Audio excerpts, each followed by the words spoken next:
Assalamualaikum, saya Nadatul Amin Imtiaz. Kami daripada kumpulan 2 akan menerangkan topik mengenai analisis nilai etika dan peradaban dalam filem Sangka. Saya akan memulakan video ini dengan pengenalan terlebih dahulu. Konsep etika bermula daripada satu kegiatan intelektual yang berlaku di Eropah pada tahun 1650 sehingga 1800, di mana penduduk Eropah mempunyai alignment, iaitu mempercayai keagungan ilmu kefahaman manusia. Ianya telah mengubah kaedah pemikiran rakyat Eropah. Terdapat dua ciri penting dalam falsafah kesedaran, iaitu kepercayaan sebab, European reason, dan rationality, European rationality, yang menolak adat dan menumbuhkan kembali institusi dan pemikiran serta mencari pengetahuan yang beretika serta berguna untuk mengasihi persekitaran. Pengalaman, eksperimen dan pemerhatian hanya boleh didapati daripada pengetahuan berdasarkan ahli falsafah yang lainnya. Seterusnya, teori etika berdasarkan daripada ahli-ahli falsafah. Socrates menyatakan etika adalah berinteraksi dengan meyakinkan orang agar berakhlak mulia. Hal ini kerana beliau berpendapat bahawa orang yang tidak beretika sebagai manusia yang lemah dan mempunyai psikologi yang tidak sihat. Manakala Plato mengkaji hubungan etika dan personaliti manusia. Mengikut Plato, kebaikan moral adalah berada di bahagian dalaman intelektual. Dalam pada itu, Aristotle menyatakan bahawa kebaikan moral mempunyai hubungan yang sedikit dengan intelektual tetapi lebih kepada sifat atau personaliti. Di samping itu, etika adalah prinsip moral atau nilai-nilai akhlak adab sopan santun yang menjadi pegangan seseorang individu atau sesuatu masyarakat. Justru, etika merupakan suatu bahagian daripada ilmu falsafah yang membuat penyelidikan tentang moral dan tingkah laku manusia dari segi tindakan baik dan buruk yang seharusnya diketahui dan yang sepatutnya diamalkan dalam kehidupan, sama ada dari sudut individu, masyarakat dan negara. Pentingnya sifat mulia di dalam masyarakat dan budaya Melayu melalui peribahasa. Tamsilnya, bahawa resmi padi makin berisi makin tunduk, menunjukkan pentingnya sifat merendah diri. Selain itu, ikut hati mati, ikut rasa binasa, atau ikut hati mati, ikut mata buta, menunjukkan akan bahayanya nurut hawa nafsu. Lain daripada itu, bagai au dengan teping yang membawa maksud persahabatan yang sangat baik dan akrab. Mereka saling tolong-menolong serta bantu-membantu antara satu sama lain. Peribahasa ini menunjukkan tentang keakraban dan mufakat dalam masyarakat antara sahabat. Perkataan akhlak berasal daripada perkataan al-akhlaku, iaitu kata jamak daripada perkataan akluku, bererti tabiat, kelakuan, perangai, tingkah laku, maruah, adat, kebiasaan. Malah, ia juga bererti agama itu sendiri. Konsep akhlak dalam Islam, akhlak merupakan bahagian yang penting dalam Islam. Selepas akidah dan syariat, insan terbaik adalah baik akhlaknya. Untuk menjadikan akhlak sebagai asas kepada pembentukan budaya hidup, maka manusia perlu menjadikan sifat mahmudah sebagai perwatakan dan sikapnya seperti jujur, amanah, rajin, tekun dan sebagainya. Untuk menghindarkan diri daripada sifat mahmudah seperti hasad dengki, pemarah, pendendam, pemalas dan sebagainya. Seterusnya saya akan menerangkan Synopsis filem Sangka yang dikeluarkan pada tahun 2019. Ianya merupakan filem drama aksi mixed martial arts yang pertama di Malaysia. Arahan Kabir Bhatia, dibintangi oleh pelakon terkenal Zul Arifin, Mira Filzah, Remy Ishak, Mia Adamika, Fadilan Hazim, Ray, Arman Greska, Khalif Khalil, Andy Teh dan atlet ninju profesional MMA sebenarnya iaitu James /Hammer McSweeney. Filem ini mengisahkan tentang seorang atlet MMA iaitu Adam yang dilakukan oleh Zul Arifin yang ingin menebus kesalahannya terhadap Johan yang dilakukan oleh Remy Ishak cedera parah akibat perlawanan mereka di luar gelanggang. Adam kembali dalam pertarungan jalanan demi mendapatkan habuan untuk membantu Johan sekeluarga dan mengambil keputusan untuk jaga Johan sehingga Johan memaafkan perbuatannya. Reza yang dilakukan oleh Mia Adamika bantu Adam untuk berubah menjadi manusia yang lebih baik dengan mendekatkan dirinya kepada Tuhan. Adam perlu bertarung dengan atlet luar negara James /Hammer dan menangi pertandingan itu untuk mendapatkan habuan yang lebih besar demi membantu Johan dan keluarganya. Seterusnya, saya Nurul Akila binti Zainuddin akan membicarakan tentang penghayatan nilai etika dan peradaban yang terdapat dalam filem ini.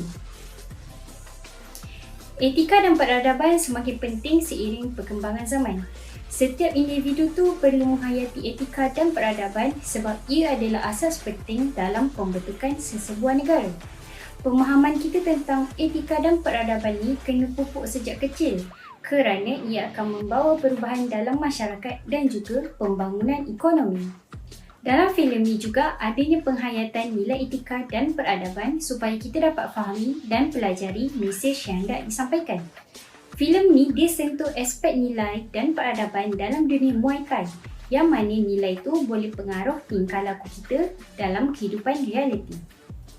Dalam filem ni, apa yang kita boleh pelajari dari watak Adam ialah nilai ketekunan dan dedikasinya dalam perjuangan untuk mencapai matlamat jadi seorang pejuang mahir. Dia ni sebenarnya dari kecil lagi hadap banyak rintangan dan sering dimarahi pakciknya. Pakciknya juga mengatakan bahawa tinju ni tak boleh bagi apa-apa manfaat. Tapi dia tak kisah pun dengan semua tu, dia tetap gigih berusaha untuk menjadi yang lebih baik. Selain itu, nilai dedikasi Adam ni juga dapat kita lihat dalam hubungan dia dengan keluarga Johan. Walaupun dia sibuk dengan latihan, dia tetap cari masa untuk sentiasa ada dengan Johan dan pastikan Johan dalam keadaan baik. Di samping itu, nilai ketekunan dan dedikasi juga ditunjulkan melalui watak sampingan seperti jurulatih Adam dan rakan-rakannya. Diorang bagi sokongan dan tunjuk ajar kepada Adam. Dengan komitmen dan ketekunan ini, mereka dapat membantu Adam menjadi juara dalam perlawanan tersebut. Apa yang kita dapat lihat dekat sini, filem Sangkani ditunjukkan nilai ketekunan dan dedikasi melalui watak Adam. Benda ni semua untuk mengajar kita supaya tidak mudah berputus asa dan dedikasi dalam memelihara hubungan sesama manusia. Seterusnya adalah nilai pengorbanan dalam persahabatan. Persahabatan ni sebenarnya penting sebab dari situlah kita dapat dukungan dan kepercayaan dari orang-orang terdekat kita. Dalam filem ni, wujudnya pengorbanan dalam persahabatan antara watak-watak utama. Adam dengan Johan ni pada mulanya hubungan diorang tak begitu baik. Tapi satu hari ada insiden yang telah menyebabkan Adam cederakan Johan sehingga lumpuh badan.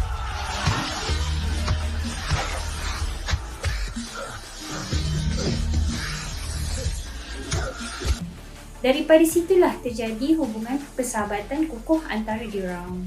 Nilai persahabatan dapat kita lihat dalam pengorbanan Adam di mana dia sanggup jaga Johan seharian dan bagi makan minum. Adam juga sanggup bertarung underground untuk cari duit lebih bayar bil hospital Johan. Dia juga jadi penjaga setia bagi Johan yang melindungi dalam apa jua keadaan. Di samping itu, nilai pengorbanan ditunjukkan oleh Johan yang mendukung dan memberi motivasi kepada Adam. Walaupun Adam dah menyebabkan dia lumpuh, tapi dia tetap maafkan Adam. Johan ni walaupun dia lumpuh, dia sanggup datang latihan Adam, bagi nasihat dan cara tingkatkan kemahiran perlawanannya. Kau fikirkan dulu taktik macam mana? Tengok dia macam mana semua. Fikirkan taktik baru boleh masuk. Dia ketepikan diri dia yang sakit semata untuk bantu Adam. Nilai pengorbanan ni menguatkan persahabatan diorang dan saling membantu antara satu sama lain. Secara keseluruhan, nilai pengorbanan dalam persahabatan dalam filem ni adalah tentang kesediaan untuk melindungi dan mengorbankan diri demi keselamatan sahabatnya. Dekat sini, pentingnya pengorbanan dalam mencipta hubungan persahabatan yang kukuh. Saya Adik Batu Husna binti Muhammad Rais. Saya akan menerangkan etika dan peradaban yang seterusnya, iaitu konflik moral dan juga pencapaian dalam pembangunan diri. Konflik moral adalah pertentangan dalam nilai-nilai, prinsip atau keyakinan moral yang menunjukkan situasi di mana seseorang atau kelompok harus membuat keputusan atau melakukan tindakan yang melibatkan pilihan antara dua atau lebih tindakan yang bertentangan secara moral. Konflik moral seringkali melibatkan pertentangan antara apa yang dianggap benar dan apa yang dianggap salah, atau nilai-nilai yang saling bertentangan. Konflik moral seringkali menguji integrasi dan keberanian individu untuk bertindak sesuatu dengan apa yang mereka anggap benar, meskipun itu mungkin melibatkan pengorbanan ataupun balahan dengan orang lain. Konflik moral yang terdapat dalam filem ini ialah konflik kekerasan. Hal ini kerana sewaktu Adam masih kecil, dia sering dimarahi dan dipukul oleh pakcik yang menjaganya. Oleh itu, perlakuan seperti ini dapat menimbulkan perlakuan kasar dan kekerasan. Perlakuan seperti ini telah melanggar nilai-nilai kemanusiaan dan keadilan kepada orang dewasa dalam menjaga kanak-kanak. Disebabkan hasil demikian, Adam dan pakciknya tidak mengamalkan hubungan yang baik. Hal ini menyebabkan mereka mungkin berhadapan dengan situasi di mana mereka perlu membuat pilihan sukar yang melibatkan nilai-nilai etika dan prinsip peribadi mereka. Selain itu, pakciknya juga melarang Adam untuk mengikut serta dalam MMA kerana bagi dia mengikut serta dalam MMA itu tiada masa depan dan juga membazir. Seterusnya, konflik moral yang terdapat juga ialah konflik korupsi. Hal ini berlaku kerana dalam filem ini terdapat watak-watak yang mementingkan tahta mereka dalam pengurusan dan penajaan mereka dalam MMA. Konflik moral ini berlaku kerana mereka terlibat dalam korupsi seperti menipu dan memanipulasikan hasil pertandingan demi kepentingan dan reputasi mereka sendiri. Oleh hal yang demikian, Adam disuruh oleh pengurusnya untuk berlawan dengan Johan kerana dia menyuruh Adam untuk kalah dalam pertandingan itu supaya dia mendapat habuannya. Tetapi Adam menggunakan taktik kotor untuk memenangi pertandingan tersebut.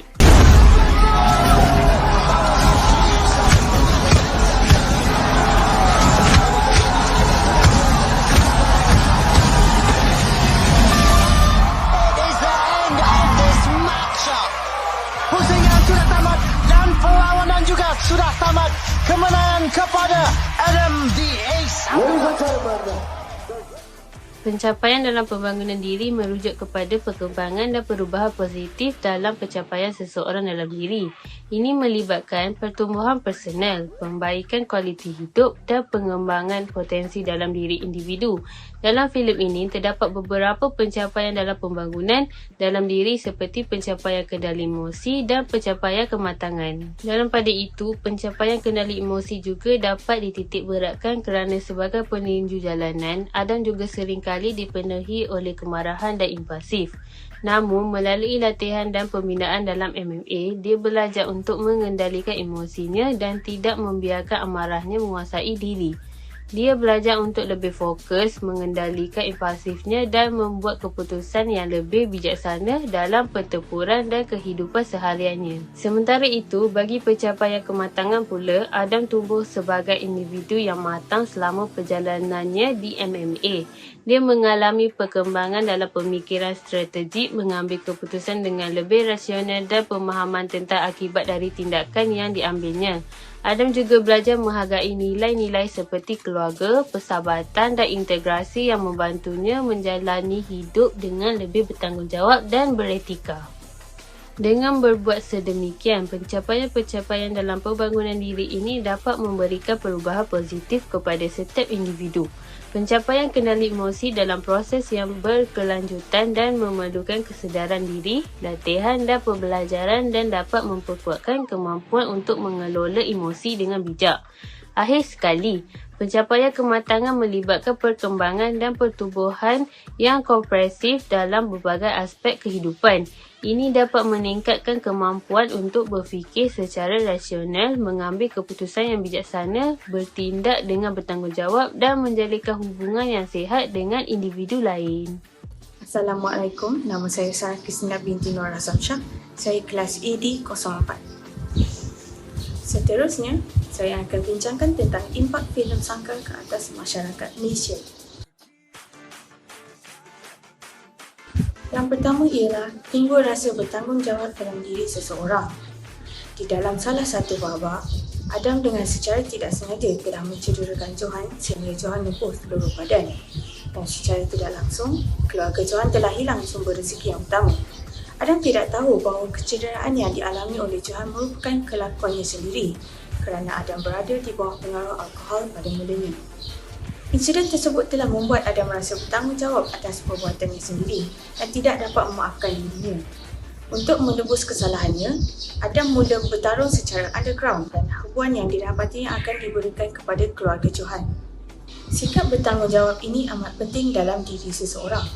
Tanggungjawab ialah kesedaran seseorang melakukan sesuatu dan sanggup mengambil risiko akibat perbuatan tersebut. Seorang pelajar perlu belajar untuk memenuhi kewajipannya sebagai contoh tanggungjawab. Apabila dia menerima keputusan ujian, sama ada nilainya meningkat atau menurun, dia menerima kadar tanggungjawab. Setiap tindakan dan keputusan mesti mempunyai siapa yang bertanggungjawab. Seseorang atau orang lain dianggap mempunyai tanggungjawab masing-masing. Sikap tanggungjawab ini diwujudkan untuk diri sendiri, keluarga dan masyarakat. Sikap ini terbentuk seiring dengan perkembangan kanak-kanak hingga dewasa. Yang kedua ialah mengharumkan nama negara Malaysia. Patriotik. Memenangi perlawanan seni bela diri campuran MMA di mana Adam mengalahkan peserta dari United Kingdom adalah babak yang hebat dalam filem ini. Adam mengibar bendera Malaysia selepas menang sebagai simbolik untuk menumpaskan bendera lawannya, menanamkan semangat untuk berjuang untuk mengharumkan nama negara Malaysia. Tambahan pula, secara tersirat, Adam berjaya memerdekakan sejarah masa lalunya dan menjalin kehidupan yang lebih baik. Selain itu, filem ini menunjukkan semua watak utama bersatu apabila cerita berakhir, sesuatu yang kita ambil sebagai teladan. Untuk terus menaikkan nama Malaysia di mata dunia, semua rakyat Malaysia harus bersatu padu. Sifat ini amat diperlukan dalam diri seseorang agar dapat menjadikan rakyat Malaysia bekerjasama dan bertoleransi antara satu sama lain. Rasa patriotik yang kuat akan membina jati diri yang kukuh dan meningkatkan potensi kecemerlangan demi negara. Keyakinan diri yang kukuh membolehkan pengurusan masa untuk aktiviti yang berfaedah seperti bersukan. Rasa patriotik boleh memupuk perasaan taat setia kepada negara dan pemimpin. Kedaulatan negara boleh dilindungi dengan nasionalisme yang teguh. Ini boleh menghalang demonstrasi di jalan raya. Ketidakpuasan hati disampaikan dengan cara yang betul. Rakyat mempunyai keupayaan untuk hidup secara harmoni tanpa mengalami perasaan perkauman. Pemimpin yang bertanggungjawab akan membina hubungan yang kukuh antara mereka dan rakyat mereka.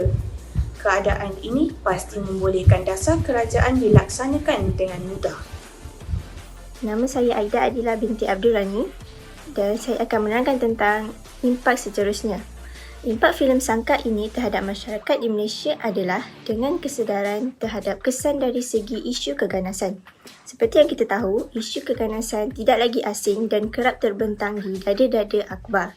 Dalam filem Sangka ini, terdapat adegan penderaan kanak-kanak secara lisan iaitu di mana Adam dibesarkan oleh bapa saudaranya dan sering didera secara lisan dengan perkataan-perkataan yang membuatkan semangat hidupnya turun. Daripada kecil sampai besar, aku membesar dengan pakcik aku lah. Tapi orang tua tu boleh tahan. Dia punya maki amun tu macam makan nasi air. Kecil-kecil menyusahkan orang. Baik mampus je lah. Hai. Ia bukan sahaja memberi kesan terhadap individu tersebut tetapi juga terhadap hubungan ahli keluarganya. Ini menunjukkan bahawa kesan penderaan lisan terhadap kanak-kanak turut merosakkan dan memecah belahkan hubungan kekeluargaan dalam jangka masa yang panjang. Selain itu, ia juga turut memberi impak yang besar di dalam hidup Adam sehingga dia mencecah dewasa. Ia membuatkan Adam menjadi tidak terurus dan kurang didikan agama di mana dia mengambil keputusan yang tidak baik seperti minum arak dan pergi ke kelab malam. Ini menunjukkan bahawa ia memberi kesan untuk masa depan anak-anak itu sendiri kerana kurang didikan dan contoh yang baik dari ibu bapanya. Seperti yang kita tahu, keganasan datang dalam pelbagai bentuk. Ia bukan sahaja dengan penderaan fizikal tetapi juga penderaan secara lisan. Ibu bapa dalam kalangan masyarakat di Malaysia perlu menitik beratkan tentang isu keganasan terutamanya keganasan terhadap kanak-kanak. Sudah banyak kita dengar mengenai penderaan kanak-kanak di berita dan akhbar. Masyarakat perlu lebih prihatin dan mengambil berat tentang isu ini. Kerana tanpa kita sedari, kita juga sudah menormalisasikan penderaan secara lisan terhadap anak-anak di mana ia hanya dianggap sebagai nasihat atau teguran. Kanak-kanak bagaikan kain putih yang suci. Ibu bapa lah yang perlu mencorakkannya dengan memberikan didikan yang baik dan kasih sayang yang penuh. Masyarakat perlu prihatin terhadap isu ini kerana secara tak langsung ia memberi kesan yang negatif terhadap masa depan anak dan keluarga sendiri. Oleh itu, filem ini memberi impak yang besar terhadap masyarakat dengan memberi kesedaran mengenai isu ini. Akhir sekali, filem Sangka ini juga turut memberikan impak yang besar terhadap masyarakat di Malaysia kerana ia menunjukkan betapa pentingnya untuk masyarakat menitik beratkan tentang keselamatan dan kesihatan dalam bersukan. Di dalam filem Sangka ini menunjukkan di mana Adam lebih mementingkan kemenangan dalam setiap perlawanannya tanpa mengambil kira kesan dan risiko dari segi keselamatan dan kesihatan yang dialaminya, yang mungkin akan menjejaskan kesihatannya di masa hadapan untuk jangka masa panjang. Seperti yang kita tahu, setiap atlet perlu sentiasa menjaga keselamatan dirinya tidak kira semasa di dalam atau di luar perlawanan. Di dalam filem ini, Adam membuat keputusan untuk berlawan antara satu bersama dengan Johan hanya untuk membuktikan siapa yang lebih kuat dalam bertarung. 3 kali kau menang, Johan. Sebab Buki cakap kau kena menang. Aku kena kalah. Bukan sebab kau power. Sekarang, tak ada referee, tak ada teammate. Kau dengan aku je, Johan. Kau dengan aku je. Benar lah. Kau dah lalu. Hal ini menyebabkan terjadinya insiden di mana Johan cedera parah iaitu koma dan lumpuh akibat bergaduh dengan Adam. Kecederaan itu menyebabkan Johan tidak lagi dapat berlawan dalam gelanggang arena. Selain itu, dalam babak lain, Adam juga mengambil risiko dengan menyertai perlawanan taruhan di luar gelanggang arena demi memenanginya hanya untuk mengumpul duit. Hal ini menunjukkan bahawa Adam tidak bertanggungjawab dalam menjaga keselamatannya di luar perlawanan gelanggang arena. Insiden Johan itu menunjukkan bahawa betapa pentingnya atlet sukan untuk menjaga keselamatan dan kesihatan tidak kira semasa di dalam atau di luar perlawanan. Dalam filem ini, Adam juga mengamalkan pemakanan yang tidak sihat seperti minum arak. Seperti yang kita tahu, atlet sukan perlu mengambil berat tentang diet dan pengambilan pemakanan yang seimbang supaya tubuh luaran dan dalaman mereka sentiasa dalam keadaan yang optimum. Oleh itu, pentingnya untuk masyarakat kita, terutamanya dalam kalangan atlet sukan untuk mengambil berat tentang kesihatan dan keselamatan mereka walau di mana jua mereka berada demi menjaga nyawa dan mengharumkan nama negara. Assalamualaikum warahmatullahi wabarakatuh. Nama saya Nur Ana Sofia binti Samsul Bahari. Pada akhir perbincangan ini, saya akan membentangkan 4 cadangan dan kesimpulan bagi filem Sangka. Pertama sekali, dalam filem ini mereka haruslah menapiskan beberapa babak yang tidak bermoral iaitu di mana watak utama Adam melakukan dan melibatkan diri dalam pengambilan dadah, menuju ke kelab malam dan melakukan hubungan seksual bersama wanita yang dijumpai di dalam kelab malam. Walaupun babak-babak ini hanya ditunjukkan sekali saja dalam filem Sangka ini, namun ia memberi pengaruh negatif kepada masyarakat setempat serta remaja yang di dalam proses kedewasaan. Hal ini kerana mereka lebih cepat terpengaruh dengan aktiviti-aktiviti yang ditonton di dalam filem, movie seperti ini. Seterusnya, dalam filem Sangka ini mereka haruslah meletakkan satu babak di mana bagaimana Adam dan Buki dapat mengenali antara satu sama lain sehingga Adam mempunyai hutang bersama Buki. Dalam awal penceritaan ini terlihat Buki menunggu Adam selepas perlawanan bersama Johan. Walaupun Adam ingin membayar duit kepada Buki secepatnya, namun tindakan itu ditunda kerana Adam ingin membayar perubatan kepada Johan. Dengan perasaan bersalah akan tindakannya yang menyebabkan Johan lumpuh satu badan, Johan mengambil keputusan untuk membantu segala yang diperlukan oleh Johan. Terdapat sebuah babak di mana Buki dan Adam membuat satu persetujuan di mana Adam harus melibatkan diri dalam perlawanan underground, di mana di situ Adam dapat duit lebih untuk membayar hutangnya dan untuk membeli ubat untuk Reza. Seterusnya, di dalam filem Sangka ini juga terdapat sebuah babak mencuri yang dilakukan oleh 2 orang rakan Adam yang diarahkan oleh Adam sendiri. Hal ini kerana mereka ingin mencuri sebuah katil dan kursi roda untuk digunakan kepada Johan untuk keselesaannya dan untuk kemudahan pergerakan Johan. Walaupun tindakan ini adalah untuk niat yang baik, namun mereka tetap melakukan perbuatan yang tidak baik, iaitu mencuri. Pada akhir penceritaan ini ditunjukkan di mana dua orang rakan Adam ini telah mengembalikan barangan yang dicuri dengan barangan yang baharu. Oleh itu, babak ini haruslah diperbaiki dengan selain mencuri, mereka haruslah meminta kebenaran, izin untuk meminjam dan atau untuk menggunakan barangan tersebut dengan jaminan memberi dan memulangkan barangan yang baharu. Seterusnya, pada akhir sekali terdapat sebuah watak yang bernama Hasan, iaitu bapa saudara Adam, yang dilakukan sebagai seorang bapa yang kejam dan mempunyai perasaan dendam terhadap Adam selepas kematian ibunya. Namun pada akhir penceritaan ini ditunjukkan di mana Hasan menunjukkan dirinya gembira dan bangga akan kemenangan yang diperolehi oleh Adam dalam perlawanannya bersama Max Sweeney. Perubahan emosi yang sangat drastik ini mengelilurkan para penonton akan sifat sebenar Hasan. Oleh itu, dalam cerita ini mereka haruslah menyelitkan sebuah babak di mana Hasan benar-benar ada mempunyai perasaan sayang terhadap Adam. Seterusnya, untuk kesimpulan cerita ini, kita haruslah memaaf dan menerima maaf rakan untuk mengeratkan dan untuk mengekalkan hubungan silaturahim antara manusia.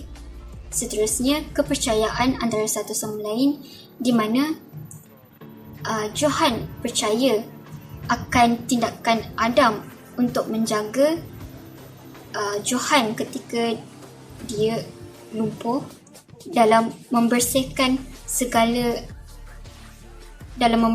Johan dan segala keperluan yang diperlu oleh Johan. Seterusnya, keikhlasan dalam menolong. Dalam babak ini ditunjukkan di mana Adam ikhlas akan menolong keluarga Johan. Menolong dalam membeli ubat untuk Reza, menolong untuk menguruskan segala kebersihan yang diperlukan oleh Johan. Sekian saja perbincangan ini daripada kami. Sekian, terima kasih.